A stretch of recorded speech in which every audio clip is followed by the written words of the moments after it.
Ok les gars, ça vient de tomber. Après 12 ans, nous avons enfin les remakes de Pokémon Ruby et Saphir. Ruby Alpha et Saphir Omega. Ils sortiront mondialement en novembre 2014 sur Nintendo 3DS. Pokémon XY avait gagné quelques indices, on s'en doutait. Mais maintenant c'est officiellement annoncé sur le YouTube de la marque Pokémon avec ce trailer sans fanfare ni trompette, mais tellement prometteur. Ne croyez pas que ce sont les seules informations dont on dispose.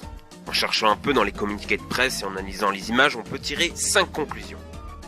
La première, ce sont les jaquettes. Groudon et Kyogre sont différents, plus agressifs, en fusion. Vous savez ce que ça veut dire ? Qu'il y a de grandes chances qu'ils aient eux aussi droit à leur méga évolution. C'est une supposition, mais je vous laisse imaginer la puissance de ces bestiaux une fois leur méga gemme en main. Ce qui permet d'ailleurs d'imaginer de nouvelles méga évolutions pour ON. On avait Brazigali dans Pokémon XY, on imagine maintenant Méga Genko ou Méga Lagron, ainsi que de nombreuses autres créatures d'ON comme Libégon, Wailord ou Altaria.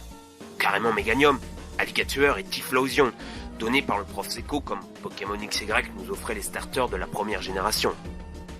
En parlant de méga évolution, parlons de Mégalatios et Mégalatias. Ils n'ont pas encore été dévoilés officiellement dans Pokémon XY. Il s'agissait probablement d'un teaser et la confirmation d'un lien entre ces 4 jeux. Pour certains, cette annonce veut dire qu'il n'y aura pas de Pokémon Z. En fait, c'est probablement faux.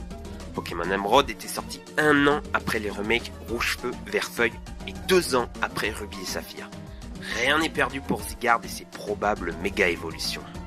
Enfin ce mot, A Dramatic New World, un nouveau monde spectaculaire.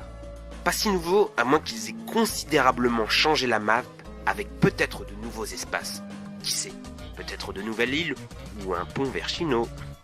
Dernière information anecdotique mais plutôt drôle, en fouillant dans les données des logos, on découvre qu'ils ont été créés le 11 novembre 2012.